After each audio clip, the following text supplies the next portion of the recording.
Hello everyone, welcome back to my channel. So this video comes back into the context of the first few videos that I did on this channel, which is about financial designations such as a Chartered Financial Analyst, or for most commonly known as a CFA, and also the Chartered Alternative Investment Analyst, or the CAIA, which is provided by the CAIA Association. And this video comes also following up an approach by one of my followers on LinkedIn, who asked me several questions.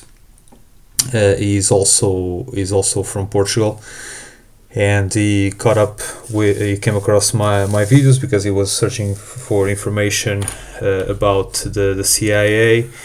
And he decided to approach me and ask a few questions through DMs on LinkedIn. And so I decided to make a video about his questions. Of course, I'm going to protect his identity, but I'm going to give a brief overview of the questions and also the profile of the person to make sure that you can somewhat make some sort of connection between his situation and your own personal situation, and then you can also make your own decisions based on the feedback that I gave him. And at the end of the day, of course, this is also to provide some views, not only on specific updated views on some ideas and insights that I gave before in previous videos. How does things change from that since that time? And also to address, of course, his particular questions.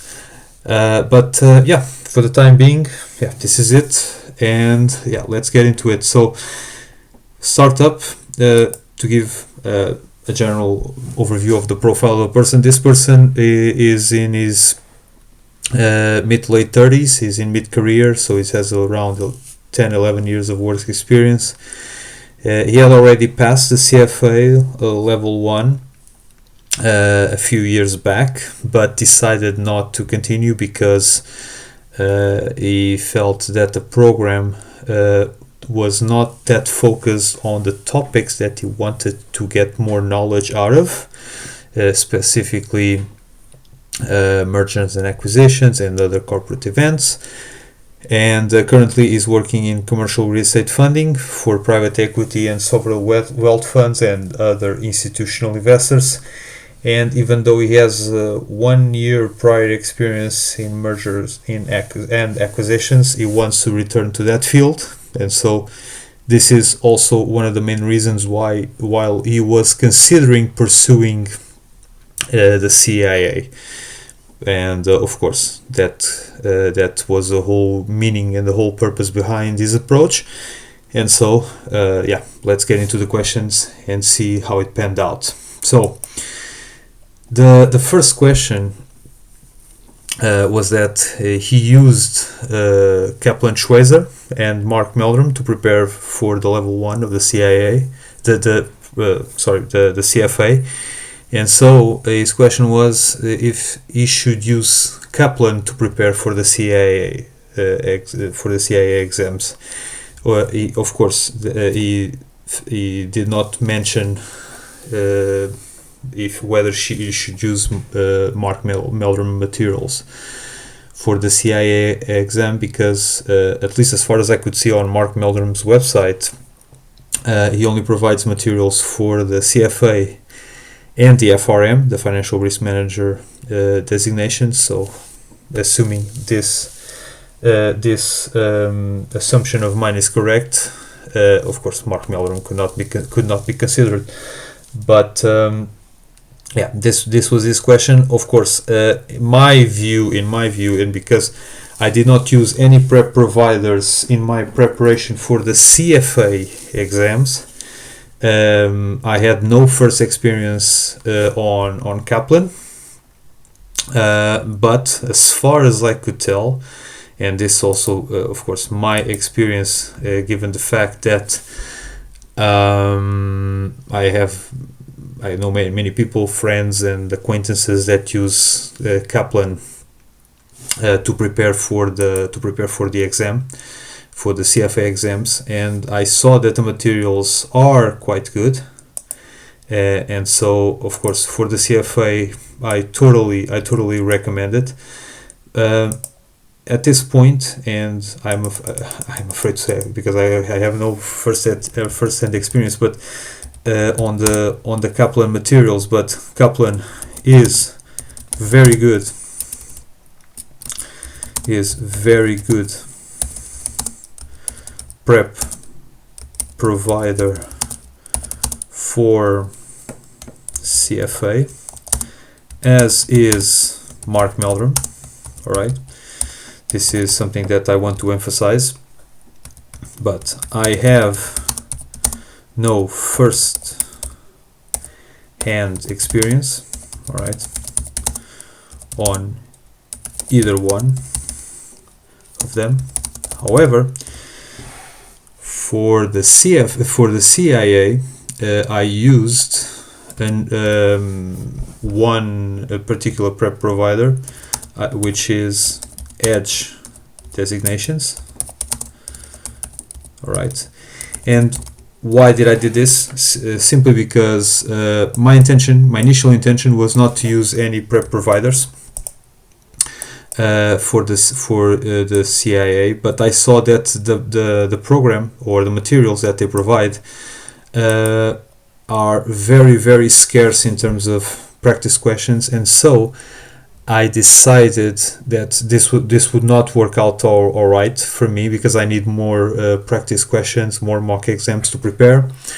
And so at the time I came across some videos from this prep provider, and this prep provider apparently gives a lot of focus to the CAIA, and because of that I just saw the videos just by chance. I felt it was very good, and he also the person who runs this prep provider, the name is Russell Jude. He has its own LinkedIn profile. He's one of my connections, but of course I received no kickbacks on this, just to be clear.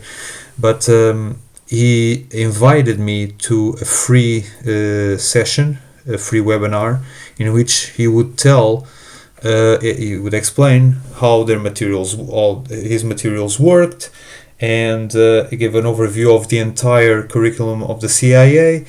And I felt, all right, it seems to be this prep provider seems to be very focused on the CAIA.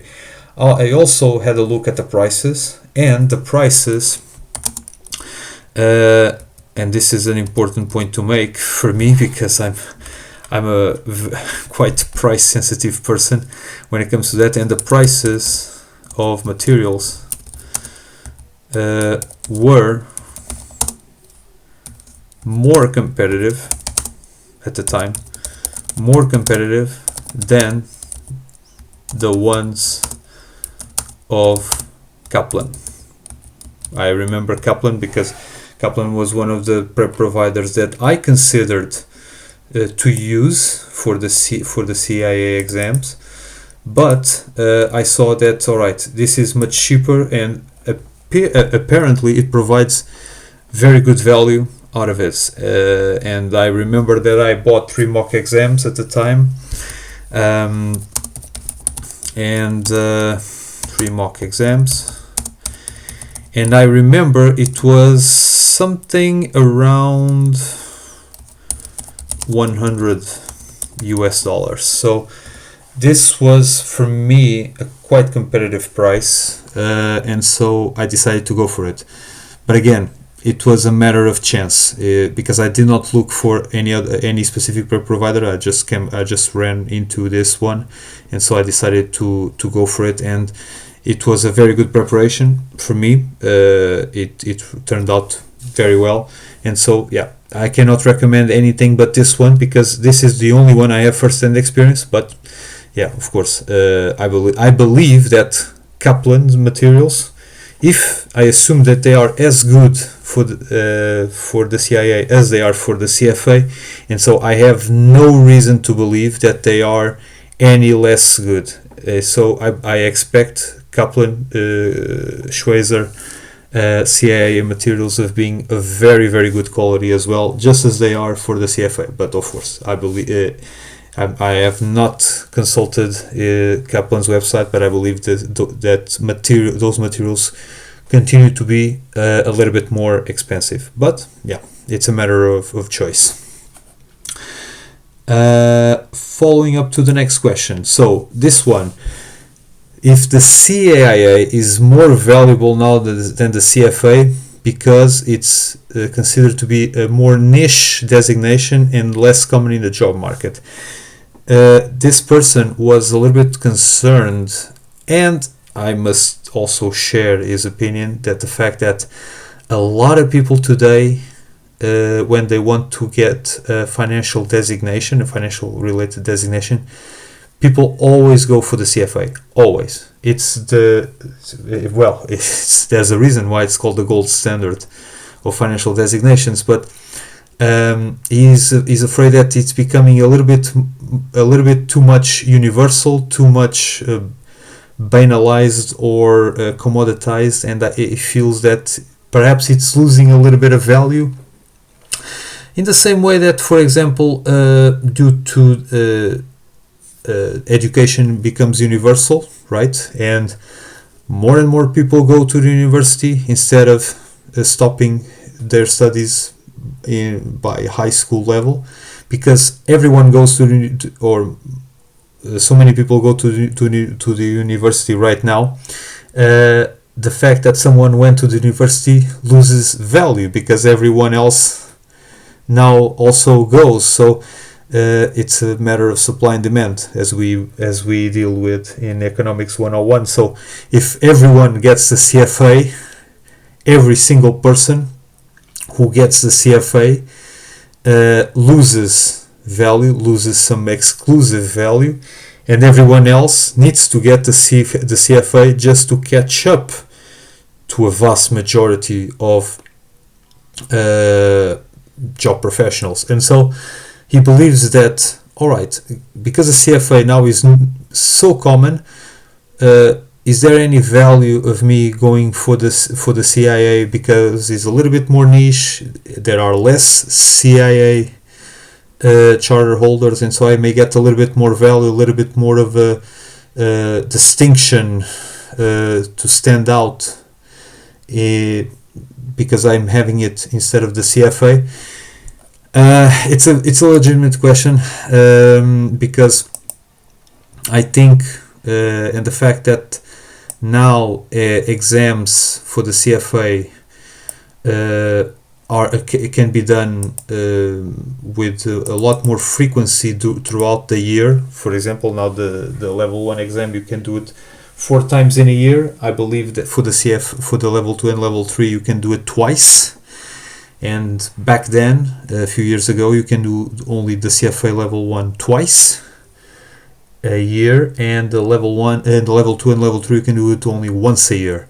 That gives a little bit more of exclusivity to the designation, and he thinks that the CFA Society or the CFA Institute now wants to monetize a little bit more the designation, and because of that is diluting the value of the CFA by allowing candidates to go for the exams so many times a year. Well, he has a point, and it's a valid point, because as more and more people get the CFA, the value of the CFA, of course, gets diluted. With the CAIA, it's not the same. The CAIA offers two exam windows per year, in March and in September, all right, both for level 1 and for level 2. So it's the same thing as the CAIA, as the CFA for level 2 and level 3. So the CAIA offers 2 exam windows, March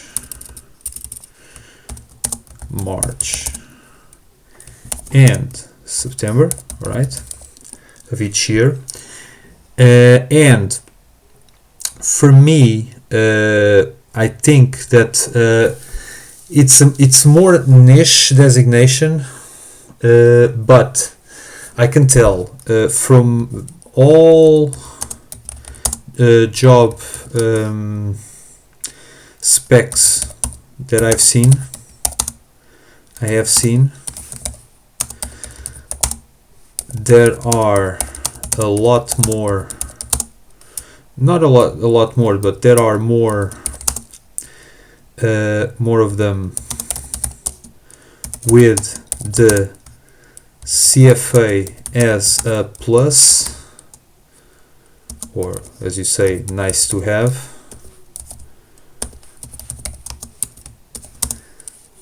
than with the CAIA. The CAIA, I can tell, for me, only very rarely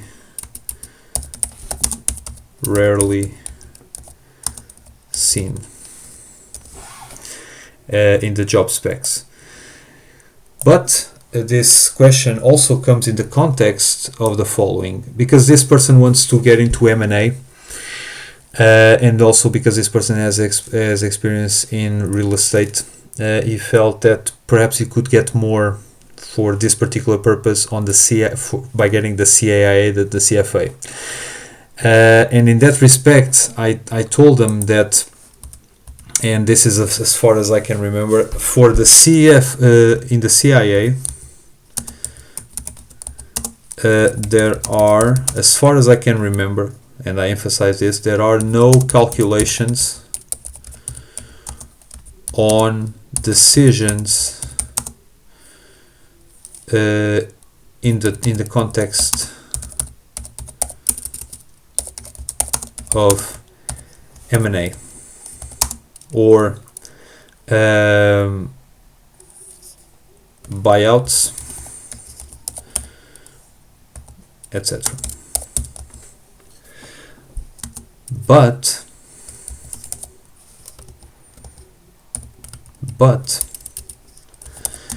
in the CFA level 2 there are, and you have to calculate, for example, you have to determine, all right, there is a merger, how much are you, if you buy the stocks of the company being bought and you sell the shares of the company who is buying out, if you do this, these two trades, how much do you stand to gain if the merger goes ahead, or how much do you lose if the merger fails?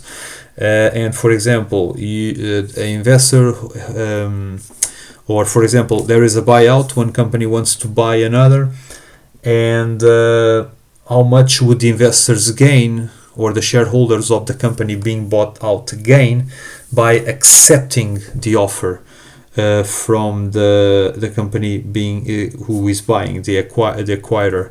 And so this kind of calculations they exist on the CFA level 2, and they are quite complex at the beginning for someone who never heard of this, as it was my case when I first came across these questions. These questions are difficult to answer, they require some complex calculations, and it's a bit difficult to get to grips with.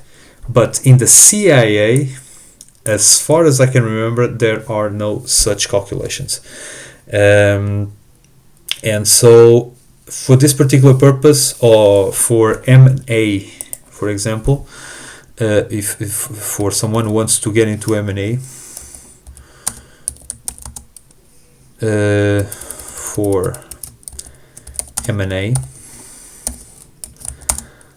I believe the CFA gives more context, gives more knowledge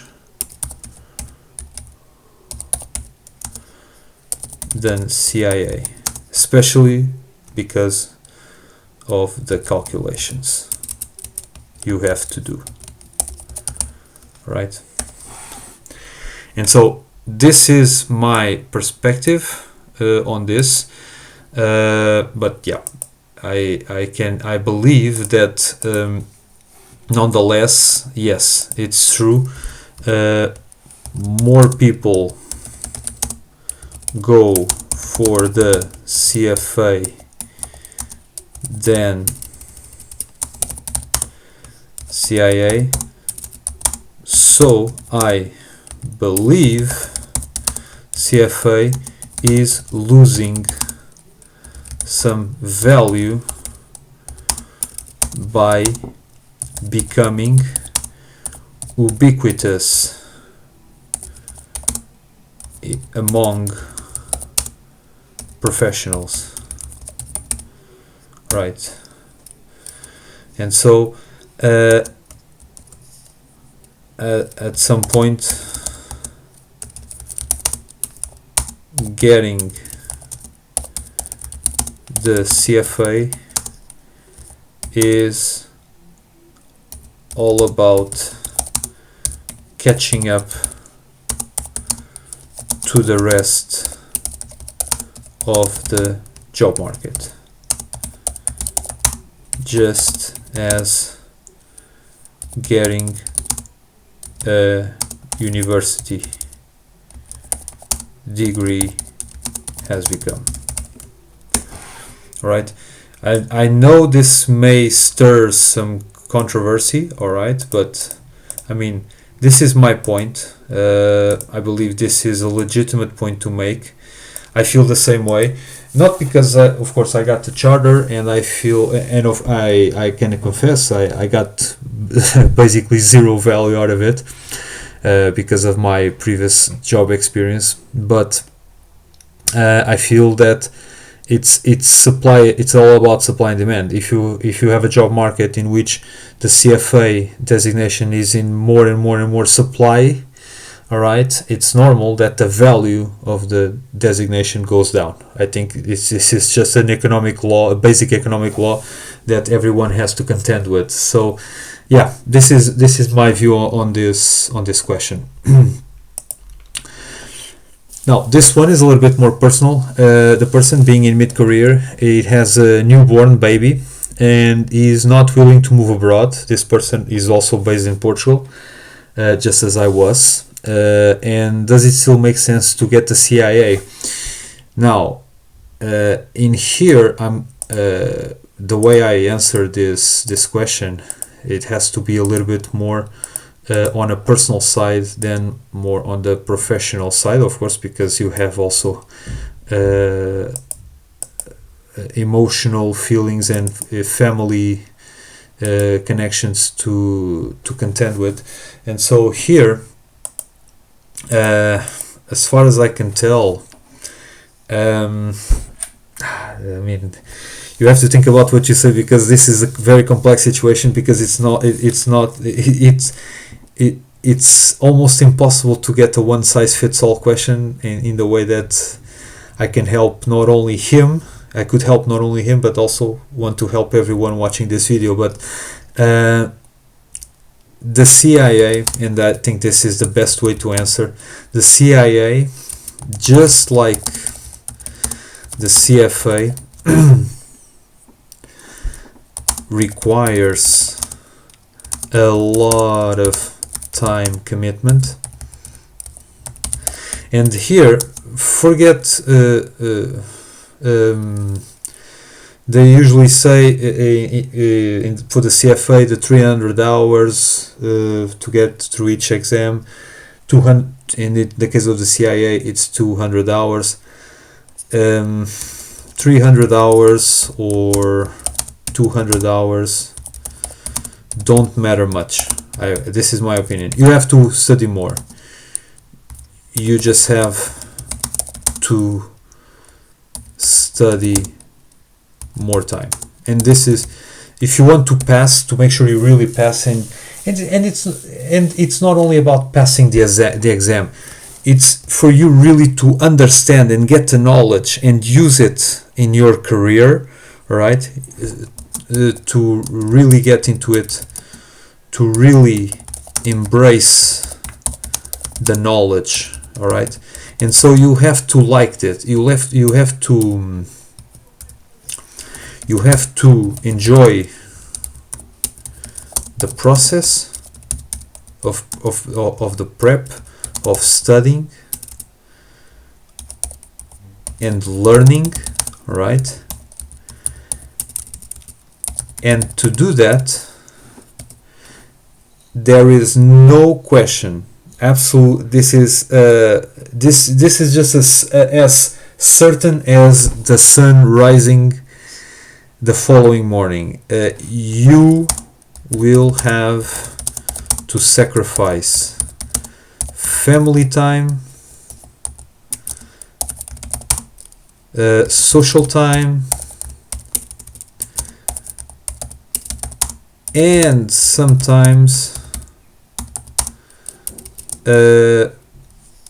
work less hours to find more study time. Especially,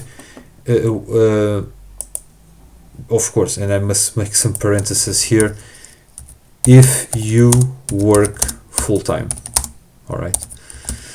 Because if some people work full-time but they work only 7 hours, so it's a little bit more manageable, but other people work 8 or 9 or even more hours, and it's, yeah, in that case you really have to sacrifice also time in the office or time at work. But even though of course, despite all of this, you have to make a decision, but you have to make a decision not only on your own.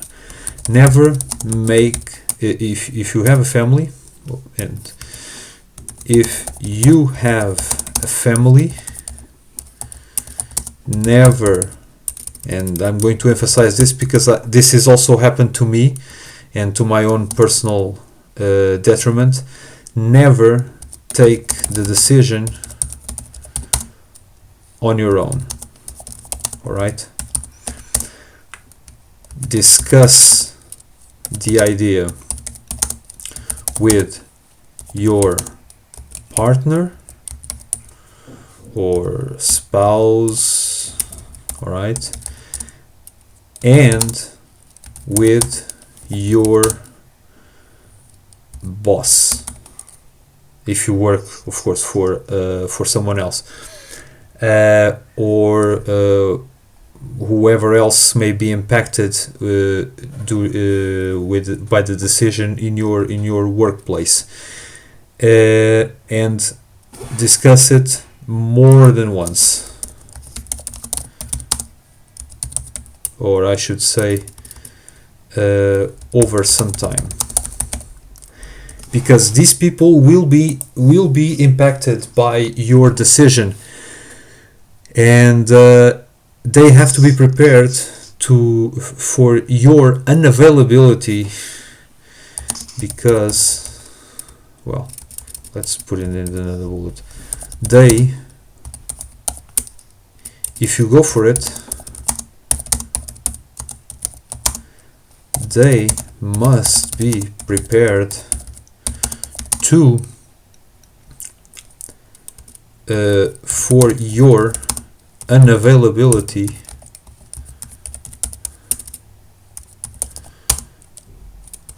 which will become more and more frequent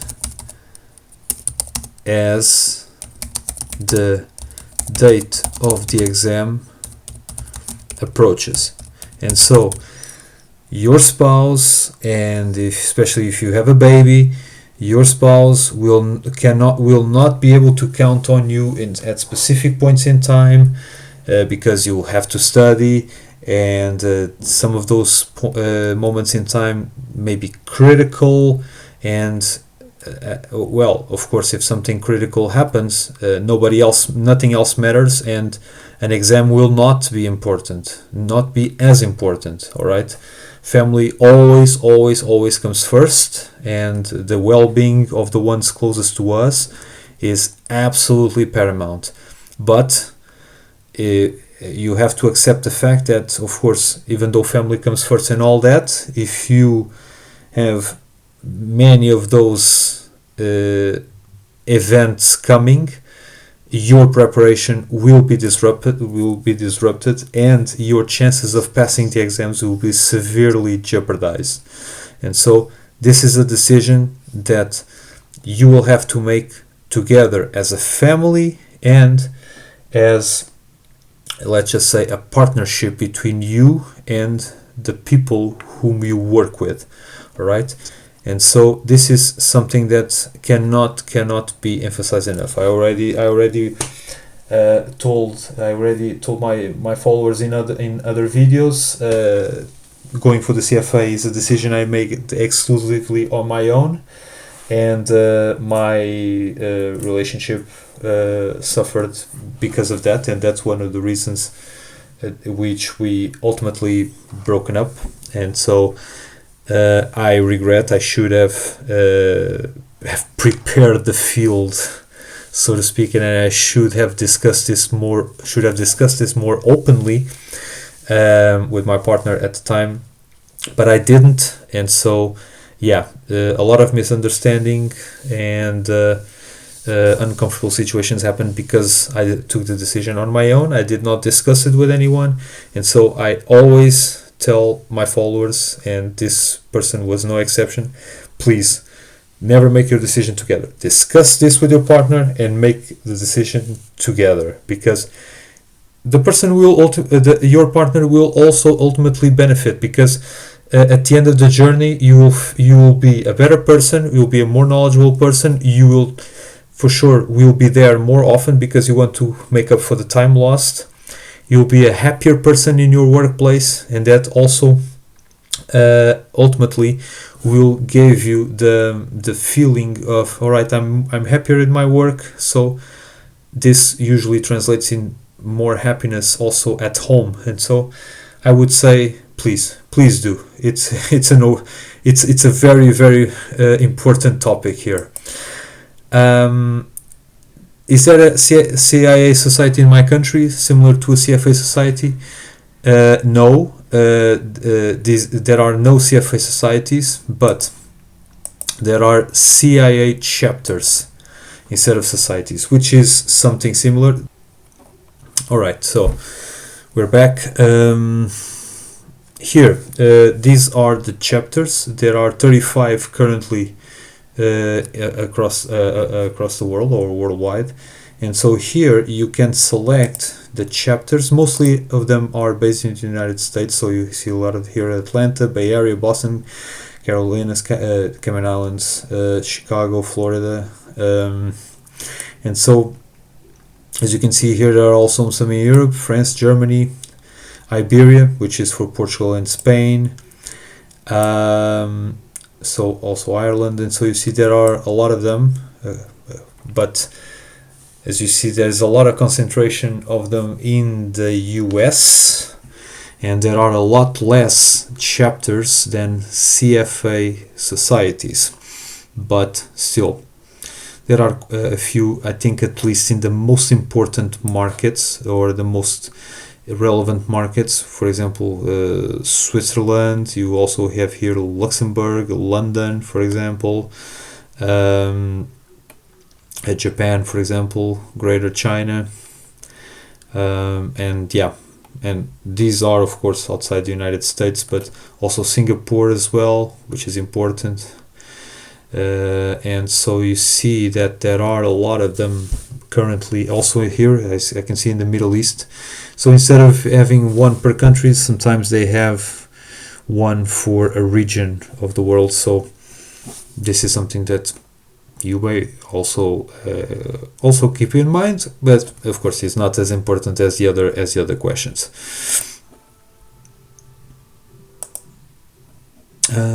This is basically the same. All right, so and the last one here, how do you compare the level of difficulty between the level 2 of the CFA and the CAIA? Of course, this question comes with the assumption which many people have, because they read in the forums on Reddit, on Discord and all that, and people assume that the CFA level 2 was the hardest of the three.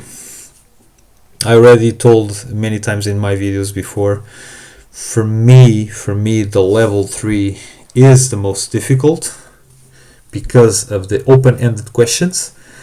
And so the open-ended, or should I say the essay type questions, which you also have on the CAIA, but the CAIA, the essay questions, they are different, and they are easier to tackle for reasons that I will probably describe in another video, because I want just to focus on this question. But the thing is that for this particular situation, the CFA level 2 is deemed as being very, very difficult, because it has a lot of content. There's an immense amount of content to cover, all right? And so that is why the hardest, because of the sheer amount of content to study. This is for me the most critical point, or the most critical factor of why people believe that the CFA level 2 is the hardest.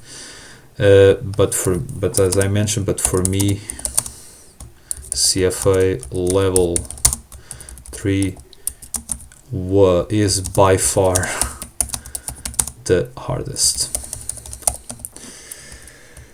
However, and to address this question specifically, I would say that the CAIA level 2 is a bit easier, as it has less content. You can also tell that by the study time.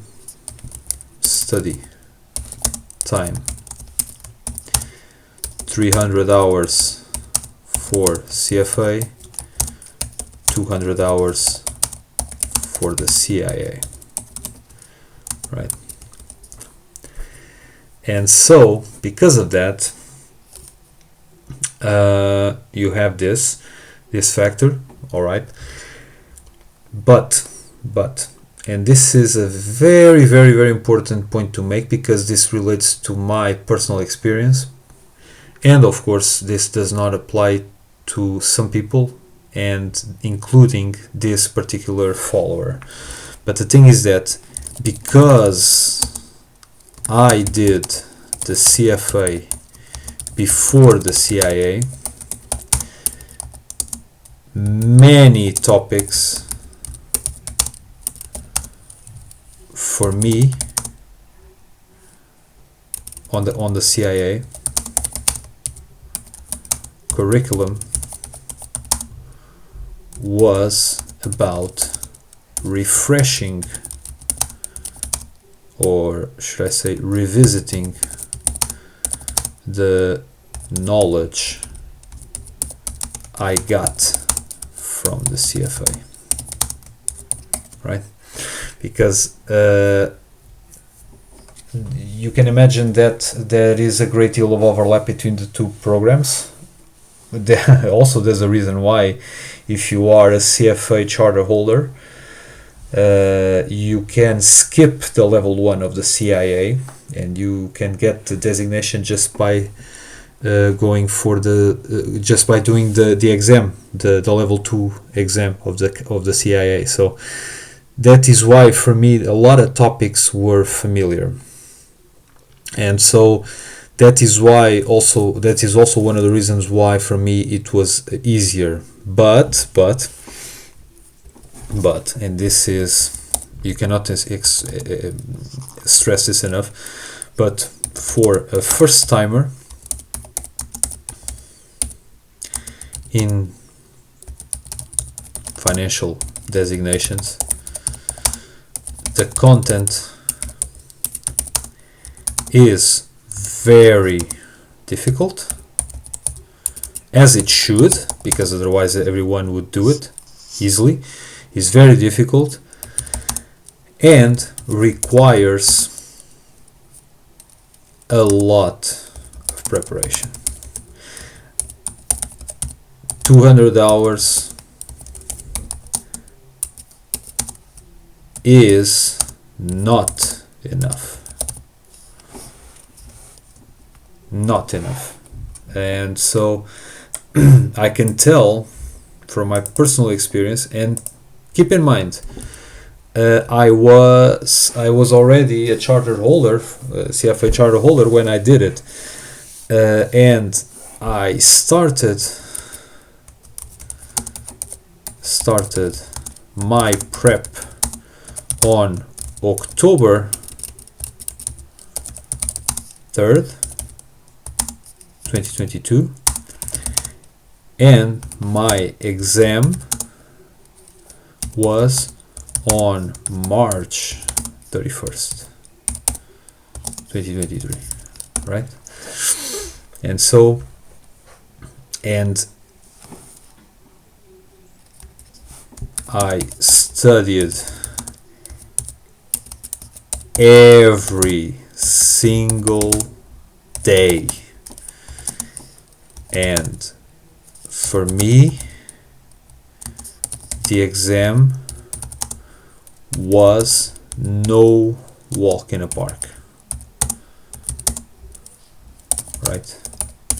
It's still a difficult exam. The details of the exam I will address in another video, and also I will also share another detail here, which I think is important. But in fact, I think I will. No, I will address this in here because I may forget. I may forget this particular topic here. But the thing is that one of the advantages of using, and I only know this because I use the Edge designations as a prep provider.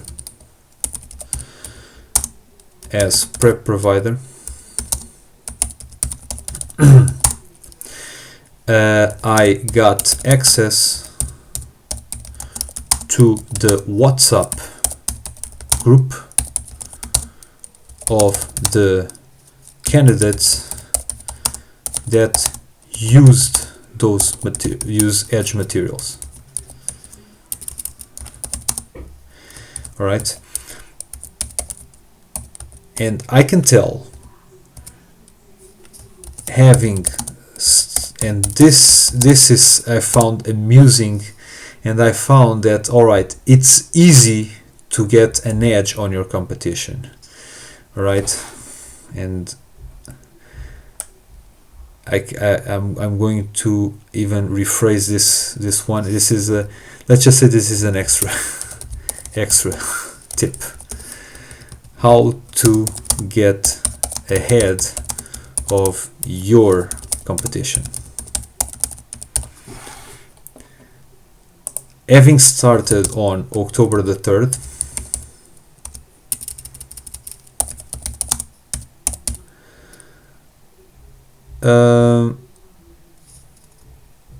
you know what, this video is already 45 minutes long. I'm going to leave this for another video.